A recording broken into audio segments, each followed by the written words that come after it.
Hello, welcome to the channel. So we've got this Burman 502. This is a beast of an amp. We've seen the 501s, but we've never seen one of these before. So we've got a couple of channels here: gain, bass, treble. We've got the usual 1, 2 and 3 gains: bass, middle, treble, presence, reverb and pink as usual. So I've got a couple of Mackenzie speakers in this. It's a 2x12 combo. Usual deal: voltage selection, impedance selection, loudspeaker sockets, and this thing weighs a ton. So what I'm going to do now is I'm going to take the chassis out of the case, and then we can get it on the bench and have a good look. Right, we've got this out on the bench. It seems like a piano. It's massive. So first thing we can see when we look inside, it's been recapped, and the good quality caps, F&T's, works okay, apart from this resistor which is banged up against the plastic on this cap here. Actually that's a JJ, not an F&T, so we'll have to check.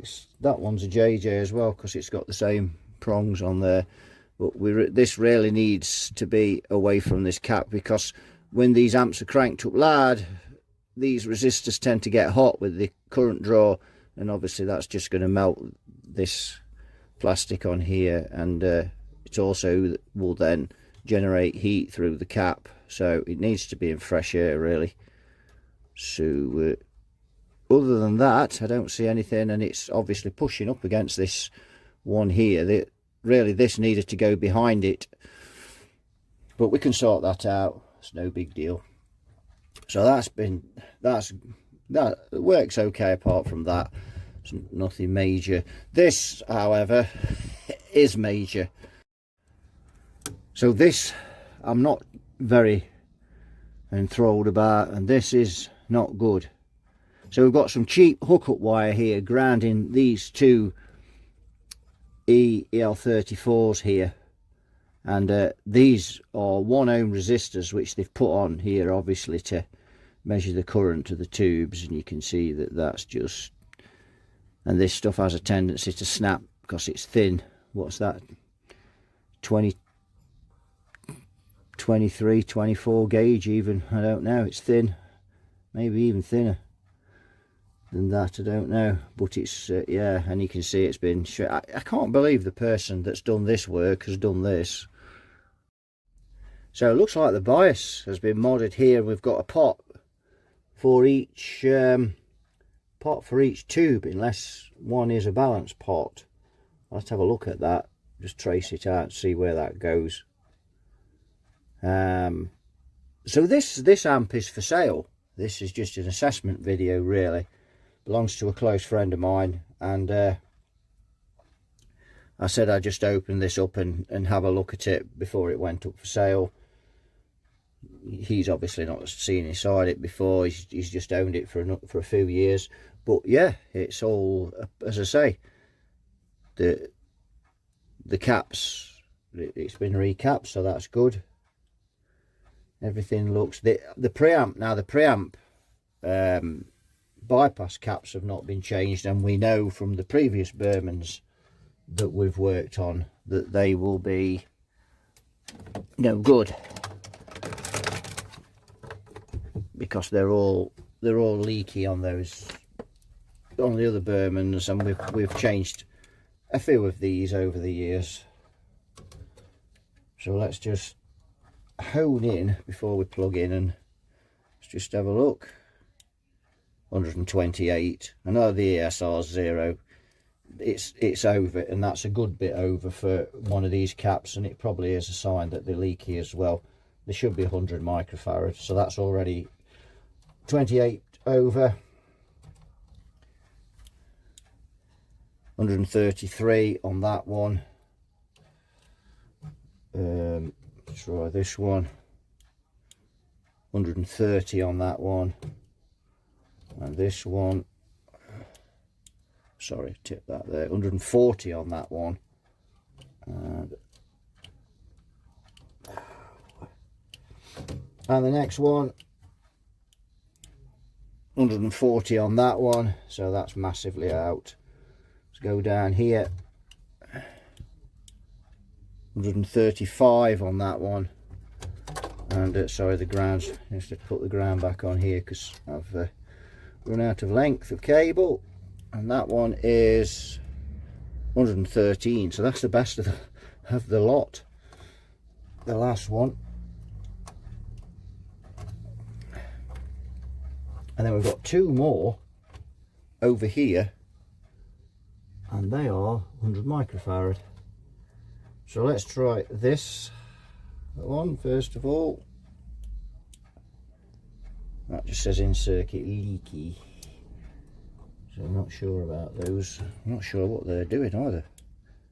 253 microfarad that one is, and it should be 100, so I think we can say they're all over. They're 470k. What's that one covered over 3? They look like, but I wonder if they're on the reverb. They probably, yes they are, they're on the reverb, so they're done as well. So all of those are done, but it's not a big job to change those, not a big job. So I'll change those for him, and then it all looks good apart from this. I'm going to reverse this. I think that's just, quite frankly, that's just atrocious. But you know me, every time this amp's carried around, and it's the thing is, this amp's heavy. It is a heavy beast. It's on casters, and you know, you're rolling this around and stuff, and it's these are moving, and eventually especially this, it'll snap off. Tubes will then have no ground. Not sure what this caper is here. Not like here and here. Got some like perspex there. What's the other side of that? Oh, they've blanked off. 2 tube sockets have been blanked off. Oh. Is that from the factory? Because that's badly cut, that is. Let's just go in and have a look at that. See this here? Not cut straight, and here, that's over the sockets. Mind you, that looks like a factory sticker on there. We've got some more of it as well. If we just go back here, you can see it here as well. Looks like it's been there some years, so maybe that is original. Don't know on that one. This is the cap. We never bother changing on these because it's I forget what it's for now. It's not something you ever. It's something to do with a direct inject. I can't see anybody ever using that, so we've never bothered with those. So we need to just get it powered up really, and just make sure everything's okay on there. So I say just this and this really are these caps, but they're, as I say, they're no big shake to change. Right, we've got the power cord in there, and let's just plug in. Not plugged in there. Let's switch on. Bulbs have you can just see flicked up there, and they've gone pretty dim. No standby switch on these.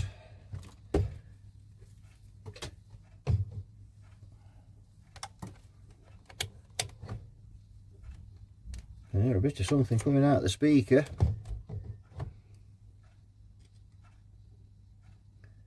.371. What's that? Yeah. 367 on the plates.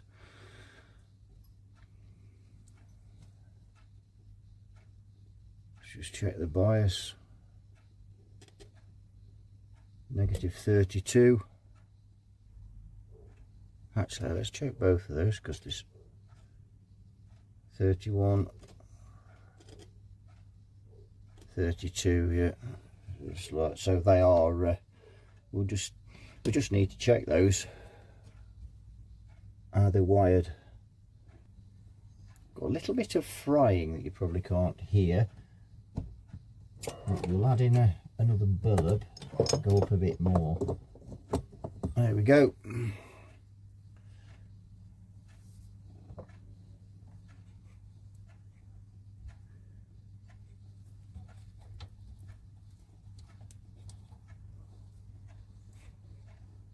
Quiet.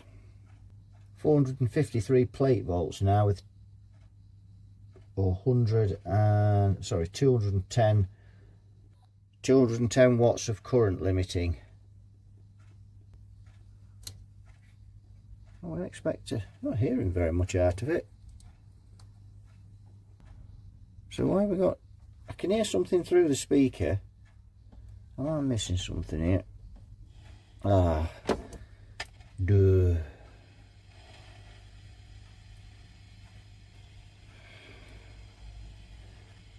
Well, I don't think it, I don't know.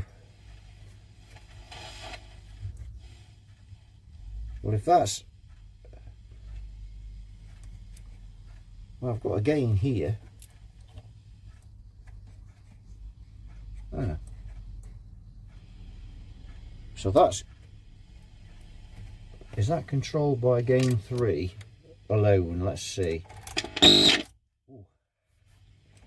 That's working now. Put that in there. The bass in. So gain 1 doesn't alter channel 1. Gain 2 doesn't, but gain 3 does. So gain 3 is working as a master then on there. So that's good. So if we go into here, and then we've got the usual 501 section here. So basically we've just got this extra channel, which as a master, gain 3 is being used as a master volume. Yeah, so finally got to the bottom of that eventually, after I came out of plank mode. So yes, this amp is for sale, if anyone's interested in it. And if you are interested in this amp, then get in touch with me and I'll pass your contact details on to the guy that owns it, and you can sort it out with him. I'm just showing it and checking it over. So let's just have a bit of a summary then on what really needs doing on this amp. So we need to where's my tickling stick? So these need to be changed, and all of these, they're all done, so they all need to go. This I am not happy with at all. That needs going. That's just a camera. And this just needs this unsoldering and putting round. That needs going round the back of that, and that needs pulling off this cap. Well, I've pulled it off a bit, but that's restricting it, so it's not leaning against that, because as I say, that starts to get hot, it's going to start melting the insulation on that, and this is just going to get heat soaked through it. And I can't really see much else apart from that, really. See, another reason why I don't like this as well is that if someone that's in here is not ever so experienced and this comes away, and there's then potential for that person to get between this wire and ground, and there shouldn't really be that potential. These really want, because normally they're grounded onto the screws on the tube socket, so you've just got a loop of 18 gauge or something on a, you know, on a tag that's around this nut and bolt, and that can't come apart. So that's another reason why I don't like that, despite it's just not good. But we can sort that out easily enough. It just needs making safe.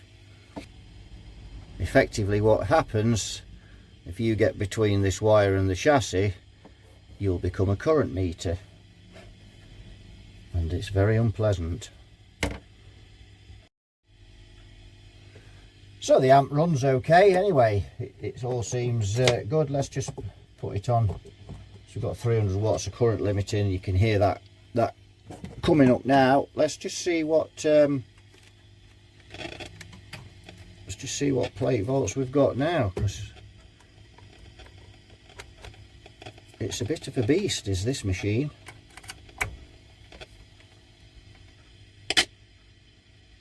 $465, $464. That's still on the bulbs. Let's come off the bulbs. 480 volts we've got on there. Put the bulbs back on. 480 volts on the plates. That's a lot of voltage. Let's give the bias a bit of a swage just to see what 0.9 on that side. 0.9. Let's just write that on up there. 0.9. Let's see what we've got. Actually, let's just try that again. Did I do that right? Yep, 0.93. 0.91.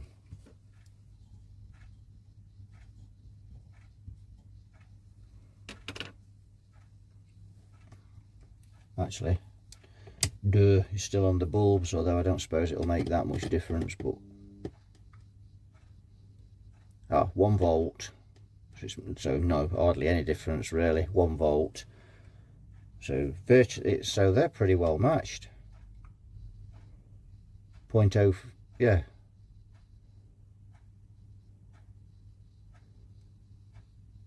Yep. Let's just say 1 volt either side. It's pretty accurate. Right, we'll just switch it off. We'll let that voltage drain out, which shouldn't take long because we've got balancing resistors on here. Let's just see what we've got.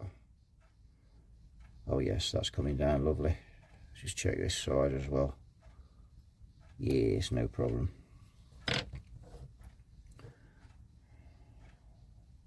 Switch off there. Right, let's just check the resistance.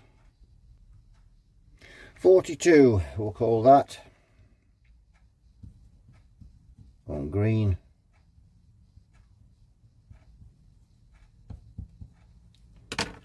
And let's try the other side.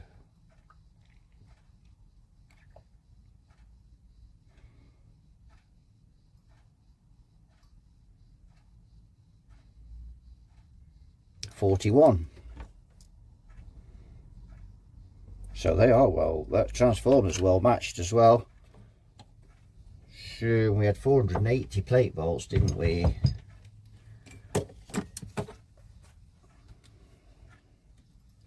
So should be easy enough. 1 volt divided by 42, 23 milliamps times 480 is 11.4 watts. So they're biased very cold, which is why the plate volts is so high. And the other one's going to be about the same. They're going to be roughly the same. So yeah, they're biased. They're well matched. Man, they should be, because they've got separate bias pots there by the look of it. So yeah, so it's under biased considerably, but again, that's not a problem. Right, I think that'll do it for this one. It's just a quick assessment of what work needs doing. Again, beautifully made amp. Not a lot wants doing to it really. Most of the work's okay. You know, these are fine. These, it's just that. It's just, but that's nothing. It's just, that's just one of those things, that is. But the rest of the work's really good. These are bits all done right. Nothing, and this is all really good as well. This has all been done properly. Does make me wonder whether this has been done by someone else, or is it just a bit of inexperience that's left that like that. I don't think that's a good idea, but let me know what you think in the comments. I mean, everybody's different. Everybody does things different ways. but I'm not a lover of this 1 ohm resistor thing going to ground. And you know, some of these more modern amps now, they've got more complex circuits, but the problem is, as those components begin to drift more, then they become less accurate. At least you've only got to worry about your meter being calibrated when you do it using Ohm's law, using, you know, the way I do it. And on this amp, there's no excuse for this really, because this is, you know, it's so easy to take measurements from here. These are just a doddle to do the bias on. They're just so easy. So, but that's probably just me moaning. So that'll do it for this one. So thanks for watching. You all take care, and I'll see you all in the next one. Bye bye for now.